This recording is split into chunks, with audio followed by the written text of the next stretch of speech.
À Madagascar, c'est désormais officiel. Andry Rajoelina est élu président selon les résultats officiels.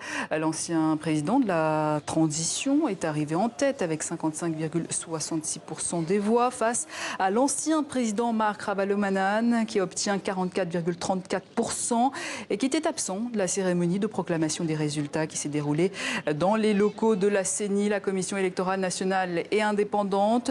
On va commenter cette victoire avec l'économiste et auteur de la Société militaire à Madagascar, une question d'honneur aux éditions Cartalla. Olivier Vallée, bonjour. Cette victoire d'Andry Rajoelina, on s'y attendait, c'est une revanche de l'ex-président de la transition? Je ne sais pas si c'est une revanche, en tout cas c'est la concrétisation d'un projet qui remonte à loin, parce qu'il a d'abord été maire de Tananarive avant de prendre le pouvoir par la force. Donc c'est quelqu'un qui a maintenant derrière lui près d'une quinzaine d'années de vie politique. Donc c'est plus qu'une revanche, c'est peut-être l'aboutissement d'un projet.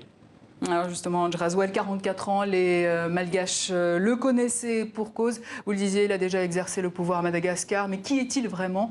Voici son portrait signé Jean-Luc Eguezier. Pendant toute la campagne, il affirmait être certain de sa victoire contre Marc Ravalomanana. Le voilà qui semble confirmé dans cet espoir. Je suis conscient et je pense que le peuple malgache tranchera une bonne fois pour toutes celui qui dirigera le pays. Cette élection au suffrage universel et dans le calme est certainement une revanche pour Andry Rajoelina qui s'est fait connaître pour ses actions d'éclat mais resté accusé d'être l'homme du coup d'État de 2009. Andry Rajoelina est alors un homme d'affaires jeune, investissant dans les médias. Il était apparu sur la scène politique malgache dès 2007 en se faisant élire maire de la capitale Antananarive. Mais 2 ans plus tard, à couteau tiré avec le président Ravalomanana, déjà, il organise une série de manifestations massives qui aboutiront au départ de ce dernier avec l'aide de l'armée qui investira le palais présidentiel. Le 21 mars 2009, Andry Rajoelina devient donc le chef d'État de facto, officiellement président de la haute autorité de transition.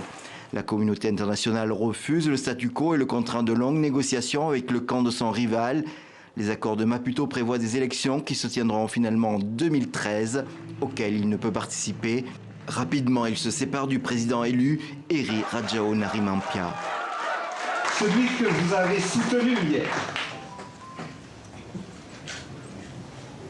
vous prend comme ennemi ou adversaire. Aujourd'hui, vous n'arrivez pas à comprendre. C'est pour cette raison que je ne veux pas briller le poste de Premier ministre. Depuis 2014, il s'était retiré en France et préparait, disait-il, l'échéance électorale de 2018. Il affirme avoir un plan de développement économique pour la Grande Île. Mais pendant la campagne, c'est surtout la rivalité avec son vieil ennemi politique qui s'est manifestée.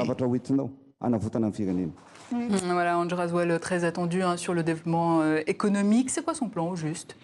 Je crois qu'il n'a pas de plan, que c'est la répétition des actions qu'il a entreprises et qu'il faut lui reconnaître pendant la transition. Le développement d'un certain nombre de programmes qui sont des programmes de construction surtout, des hôpitaux, il a tout le défi routier, il a des ambitions en matière ferroviaire. Il ne pourra pas couper, tous les candidats en ont parlé, au véritable défi qu'est la JIRAMA, qui est la compagnie nationale d'électricité et d'eau, mais qui est connue pour les nombreux délestages, comme on dit à Madagascar, qui se produisent en permanence et qui ont valu d'ailleurs à plusieurs ministres du précédent gouvernement, du précédent régime d'être limogés. Mais je crois surtout que ce qui est inquiétant chez tous les candidats, c'est le grand silence sur tous les trafics qui ont proliféré depuis 2009 en particulier. Comme l'accaparement des terres, j'imagine. Oui, et puis surtout le trafic du bois de rose, tous les commerces illicites sur la biodiversité dont on parle régulièrement, également tous les trafics sur l'or, sur les pierres précieuses, et puis aujourd'hui un certain nombre de spéculations comme la vanille, qui connaissent des flambées, et puis en même temps parfois des des baisses drastiques. Donc on est en face d'une économie qui est complètement déstabilisée et déformée par tous les flux illégaux. Oui, Andry Rasuel qui était arrivé, on l'a vu dans le sujet, en 2009, aidé au pouvoir, aidé par l'armée. Aujourd'hui, par la voie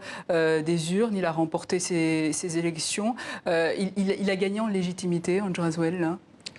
Oui, indéniablement, parce qu'il a réussi à faire oublier un certain nombre de clivages qui caractérisaient l'histoire politique malgache. Le premier clivage qui apparaît au moment de l'indépendance et de la première campagne présidentielle, c'est le clivage entre la population des hauts plateaux, la population politique, enfin disons l'émanation politique de la population des hauts plateaux, qui est un parti plutôt radical en faveur de l'indépendance, et les côtiers qui représentent une transition plus douce vers l'indépendance et qui auront le soutien de l'administration française. Donc cette élection-ci, on a eu deux mernes, deux personnages issus des hauts plateaux l'un en face de l'autre.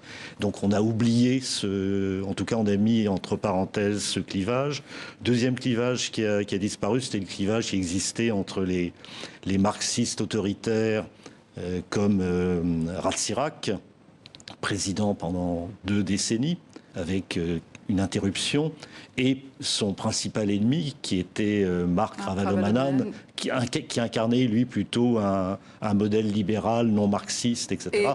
Et il continue à dénoncer des fraudes à l'heure actuelle. Olivier Vallée, merci. Je rappelle que vous êtes économiste.